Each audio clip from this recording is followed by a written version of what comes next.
ওনাকে ওভাবে ধরছে, ইট দিয়ে প্রথমে মারছে, তারপর যে পাটা জবাই করে খড়গ আছে না, পাটা জবাই করে ওই খড়গ দিয়ে এক কোবাইছে এখানে।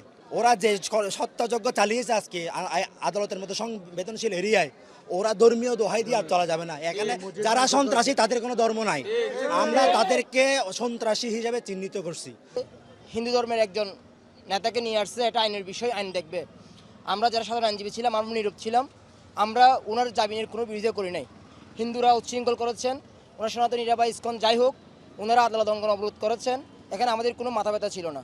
আইন আইনের গতিতে চলবে। পুলিশকে অবরুদ্ধ করে রেখেছে, জজ সাহেবকে 3-4 ঘন্টা অবরুদ্ধ করে রেখেছে। এই আদালতের আমার যে 12 বছরের ক্যারিয়ারে কোনোদিন দেখিনি আদালতে আদেশ দেওয়ার পর সিডাব্লিউ জেল হাজতে প্রেরণ করার পর কোনো আসামিকে প্রিজন ভ্যান সহ আটকে রাখার কোনো আমরা দৃশ্য দেখি, নজির কোর্ট বিলিং আমরা দেখি নাই। আমরা ওখানে দাঁড়িয়েছিলাম, আমার নাকের দেখেন পাথর মারছে, ওইটা পাথর আমার নাকে এসে পড়ছে। আমাদের পাশ থেকে আলিফকে ধরে নিয়ে গিয়ে তারা জবাই করে হত্যা করেছে। সুতরাং এই ইসকন হচ্ছে যে একটা সন্ত্রাসী গোষ্ঠী, তাদেরকে আমরা এই মুহূর্তে নিষিদ্ধ করা হোক বাংলাদেশ থেকে। আমরা চাই এই ইসকন নিষিদ্ধ করার যদি দাবি না, তারা হচ্ছে জঙ্গি সংগঠন। এখন বর্তমানে আজকে আদালতে যে তারা কর্মকাণ্ড করেছে, এই কর্মকাণ্ডের প্রমাণ করে ইতিহাসে, বাংলাদেশের ইতিহাসে আমার হয়েছে কিনা মনে নাই। আমার বেশি আদরের ভাই ছিল এটা, আমাদের সবার প্রিয় ছিল। ও কোনোদিন কারো দোষ করে নাই, সবার ভালো করে আসছে। ছোট থাকতে পর্যন্ত সবার ভালো করে আসছে। ও কোনোদিন কারোর সাথে অন্যায় করে নাই। ও আইনজীবীর মধ্যে এমন ভালো ছিল, ওর মতো আইনজীবী আর নেই।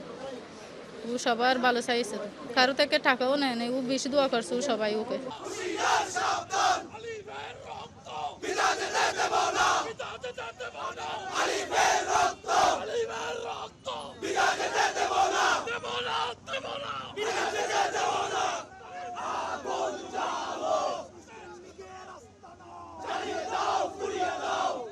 আল্লাহর বিচার দিকে আল্লাহর ফসল।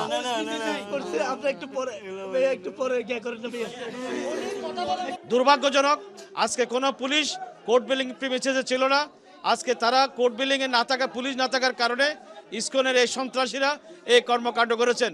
বিকেল 4টার দিকে কোর্ট বিলিং থেকে নামার পথে অসংখ্য মোটরসাইকেল, গাড়ি, কার, প্রাইভেট কার, মসজিদের গ্লাস, ইমাম সাহেব থেকে শুরু করে যাকে পেয়েছে তাকে মারধর করেছেন। সর্বশেষ আমাদের এই ভাই যিনি মারা গেছেন, সাইফুল ইসলাম, তাকে আহত করেছেন, তাকে কুপিয়ে হত্যা করেছেন। এবং আমরা বলতে এই ঘটনার তীব্র নিন্দা জানাচ্ছি। আগামীকাল আমাদের জেলা আইনজীবী সমিতির জরুরি সভায় সিদ্ধান্ত হয়েছে, আগামীকাল কোর্টে কর্মবিরতি